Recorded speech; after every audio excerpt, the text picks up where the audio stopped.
Hey folks, how you all doing? Lloyd here, or Mr. Hats as I'm known in the VC now.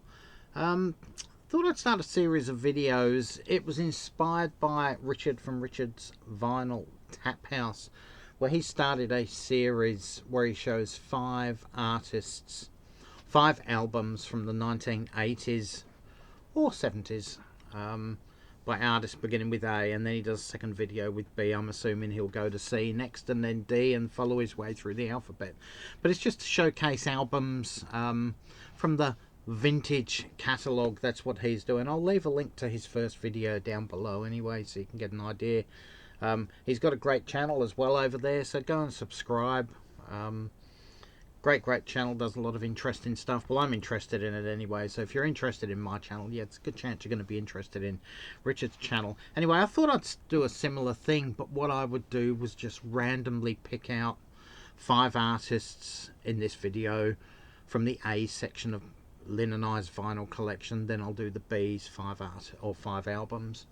I'll just maybe talk about the albums for a couple of minutes and let you know sort of what's there between the both of us. Look, they could all be popular albums, they could be obscure albums, they could be things from the 1940s and 50s, whatever we've got in our collection. Even Herb Alpert, for example, but he's not in this one, believe me.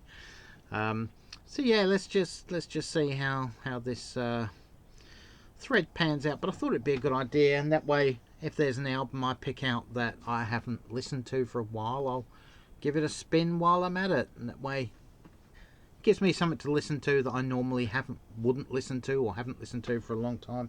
So I'll put these 5 in alphabetical order and we'll just have a look. So the first one goes back to 1982, and this is Lexicon of Love, ABC. They were a New Romantics, blue-eyed soul type band from the UK. This was their biggest album by far. Had the hits Poison Arrow, Look of Love. What else did I have on here? All of My Heart. 3 big singles. Well, 3 big singles in Australia anyway, and the UK. I'm not sure about everywhere else. But yeah, it's a pleasant enough album. I don't rate this album as high as other people in the VC. I think there is a bit of filler on this album. But it's a pleasant enough album. From that early 80s period of that English blue-eyed soul type stuff that a lot of them bands were doing. Their videos are really good as well. Overall, the album passes. It would get a B from me for sure. It's enjoyable, but not the best album in the collection. Next up, we're going to go to, what are we looking at here?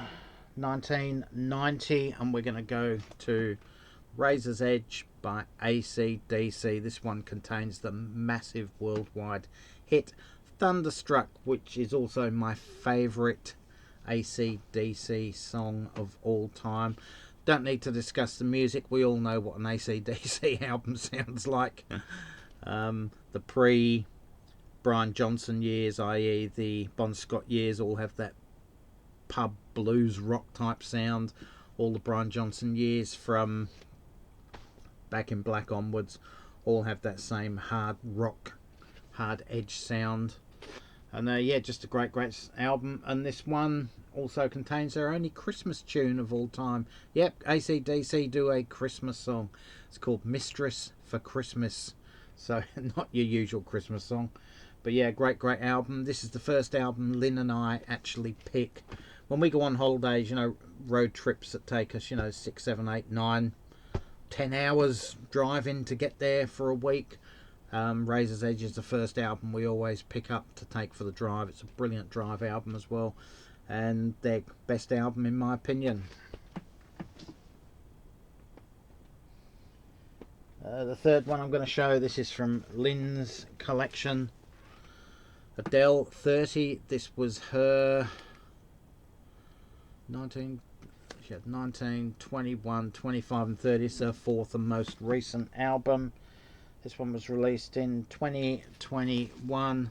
I only own the first 2, 19 and 21. This album follows along the same lines. It's power ballads, it's ballads, it's Oh Woe Is Me, bad relationship songs, etc.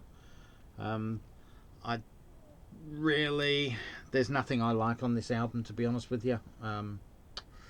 Yeah, and I've actually gone off Adele over the last few years. I really don't like her debut album anymore. Yeah, the second album, 21, I've really gone off that as well. I like it, I don't love it. The third album, 25, don't like it. And this one I just can't stand. There's nothing I like on this at all. It's, yeah, really bad album.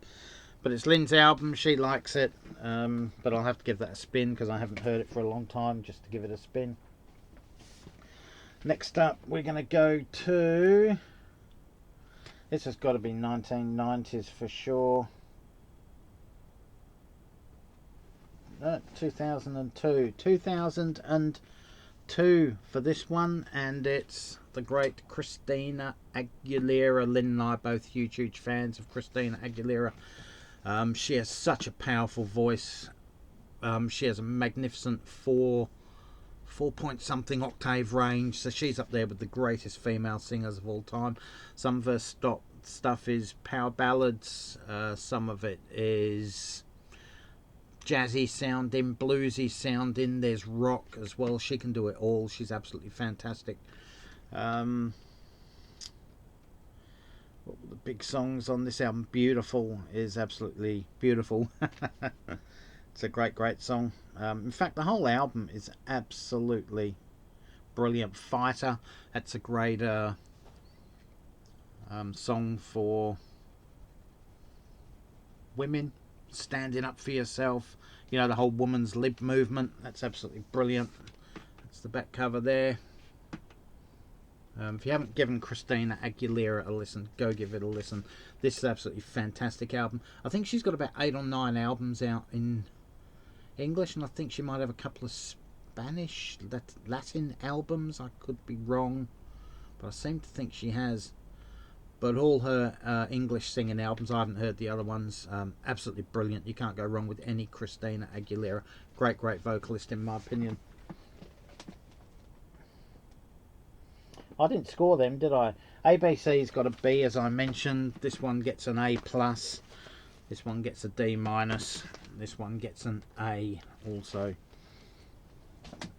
Finally, the last album I'm going to show you is one that goes back to 1980. Peter Allen, Bi-Coastal. We all know Peter Allen. He's a song and dance man. He's a piano man, piano ballads man. Big in Vegas. Back in the days, an Australian artist. Had a huge #1 hit in Australia with I Still Call Australia Home, even though he hadn't lived there for a long while. Just a bit hypocritical. But yeah, just a great album. I could pick, of the 10 tracks on here, sorry, 11 tracks, I could pick 10 as being my favourite. It's just absolutely brilliant. If you've never heard Peter Allen, go and give him a listen. I'm sure you'd recognise a couple of his songs if you listened to the songs and didn't know it was him. I Go to Rio would probably has been his biggest hit worldwide, and I Still Call Australia Home. Great artist. Sadly died too young from AIDS related issues. So yeah, great singer-songwriter, piano balladeer. So that's the 5 I'm going to show you this time. Go to B's next week or something and pull out 5 B albums. We'll see how it goes. Anyway, guys, leave your comments in the comment section below. What do you think of these 5 albums, or 5 artists in particular? Yeah, just let me know in the comment section below if you'd like me to do a few more videos like this. Either way, I'm going to do them anyway, whether you want me to or not. You can watch them or not watch them. I really, you know, it's my channel. I'll post what I want. Anyway, guys, thanks for the inspiration, Richard, by the way. Links below for your initial video. Till next time, stay safe, take care. All for now, catch you around, and bye, folks.